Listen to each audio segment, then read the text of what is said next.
Ticket ధరలను సవరించింది భారతీయ railway శాఖ. 215 కిలోమీటర్ల కంటే ఎక్కువ దూరం ప్రయాణించే వారికి ఆర్డినరీ క్లాసుల్లో కిలోమీటర్కు 1 పైసా పెంచింది. అలాగే mail, express, non AC, AC తరగతులకు కిలోమీటర్కు 2 పైసల చొప్పున ఛార్జీలు పెంచింది. నాన్ ఏసీ ట్రైన్లో 500 కిలోమీటర్ల దూరం ప్రయాణించే వారు అదనంగా 10 రూపాయలు చెల్లించాల్సి ఉంటుంది. లోకల్ ట్రైన్లు, స్వల్ప దూర ప్రయాణాల టికెట్ ధరల్లో ఎలాంటి మార్పు లేదు. ఆర్డినరీ క్లాసులో 215 కిలోమీటర్ల కంటే తక్కువ దూరం ప్రయాణికులకు కూడా ఛార్జీలు పెంచలేదు. ఈ నెల 26 నుంచి కొత్త ధరలు అమల్లోకి వస్తాయి. ఈ మార్పులతో రైల్వేకు దాదాపు 600 కోట్ల రూపాయల మేర అదనపు ఆదాయం సమకూరుతుందని రైల్వే శాఖ అంచనా వేస్తోంది.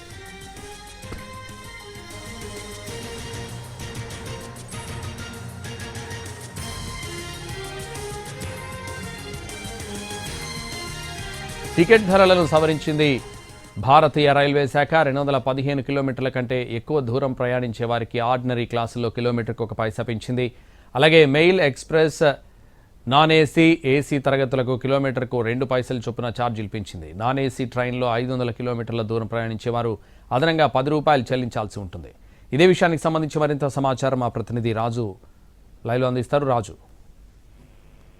సంతోష్, భారత రైల్వే శాఖ కీలక నిర్ణయం తీసుకుంది. సో టికెట్ ధరలను సవరిస్తూ నిర్ణయాన్ని ప్రకటించింది. దీని ప్రకారం ఇకపైన 215 కిలోమీటర్ల కంటే ఎక్కువ దూరం ప్రయాణించేటువంటి ఆర్డినరీకి సంబంధించినటువంటి క్లాసుల్లో కూడా కిలోమీటర్ కు 1 పైసా పెంచారు. దాంతో పాటు మెయిల్, ఎక్స్ప్రెస్, నాన్ ఏసీ, ఏసీలో కిలోమీటర్ కు 2 పైసలను పెంచుతూ నిర్ణయాన్ని ప్రకటించారు. ఈ పెంచినటువంటి నిర్ణయం ఈ నెల 26 నుంచి, అంటే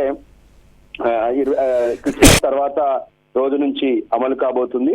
సో ఓవరాల్ గా కూడా ఇప్పుడు పెంచుతూ తీసుకున్నటువంటి నిర్ణయం వల్ల రైల్వే శాఖకు దాదాపు 600 కోట్ల రూపాయల ఆదాయం వస్తుందనేటువంటి అంచనా కూడా ఉంది ఏటా. అయితే దీనికి సంబంధించి దూర ప్రయాణంలో, అంటే దాదాపు ఎక్కువగా 500 కిలోమీటర్ల దూర ప్రయాణానికి సంబంధించి 10 రూపాయలు పెరుగుతుంది. అంటే ఒక్కో కిలోమీటర్ కు 1 పైసా ఆర్డినరీ క్లాసుల్లో, దాంతో పాటు ఎక్స్ప్రెస్, నాన్ ఏసీ, ఏసీకి సంబంధించినటువంటి దాంట్లో ఏ విధంగానైతే 2 పైసలు పెంచుతూ తీసుకున్నారో, దీంతో 500 కిలోమీటర్లకు పైగా ప్రయాణించేటటువంటి వాళ్ళకు మాత్రమే ఈ ఎఫెక్ట్ కనిపిస్తుంది.